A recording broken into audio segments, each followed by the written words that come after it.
You know, I was thinking about this recently because the pain is severe and the challenge is severe. It is a trial by fire, unlike any trial by fire you've known. And I've done trials by fire. I've done workouts that push you so hard, like Bodhi's saying, you're crawling and you're puking.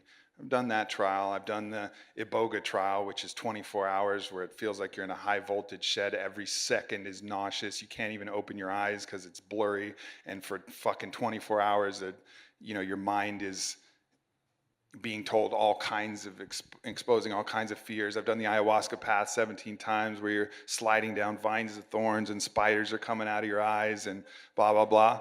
Like, you could combine all of that and put it into a cup and drink it, and it wouldn't be anything like the first time that I found out that my fiance was fucking somebody else.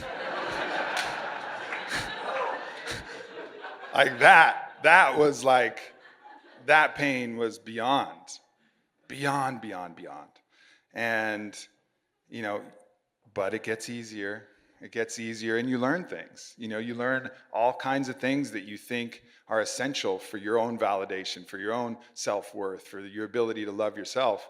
And you start to be able to shed those and let those go. So, you want to talk about this guy? So much of what we're doing is trying to prove that we're a man and prove that we're worthy of love and prove that we're valid and prove that we're the most whatever so that we can get that love. And so we're trapped. We're not free.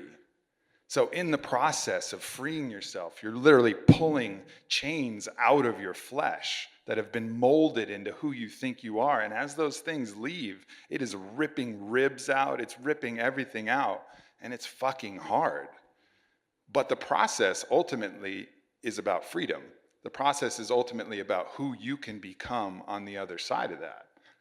And as a bonus, the joys and the ecstasy and the love that you get to share when you are free and when you are choosing and when you are abiding by that capital L love that just loves someone purely for their happiness and they love you purely for your happiness, and there's no possession and there's no rules and there's no nothing else.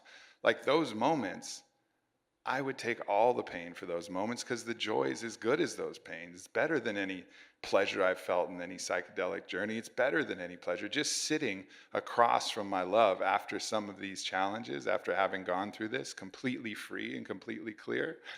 Like, my poet's soul will take that experience. I don't even remember the pain as much. When you have those, it's like, oh yeah, fuck yeah, I'll take that trade. But know that anybody thinking about it, it is a way to know the self through hell. And that's the reason for it. Don't do it for the pleasure. Don't do it because you get to fuck somebody else, because that's not worth it. It's only worth it if you do it to get to know yourself and to become better on the other side. And if that's the goal, you can't lose. But if the goal is to get more pleasure than the pain, I don't know. But ultimately, it will lead to more pleasure, because the more freedom you have, the more freely you'll be able to express, and the less validation you'll need from the world, the less depression you feel. Because I think depression really is the exasperation at realizing that the world can't give you validation, that all your validation actually has to come internally from yourself anyways.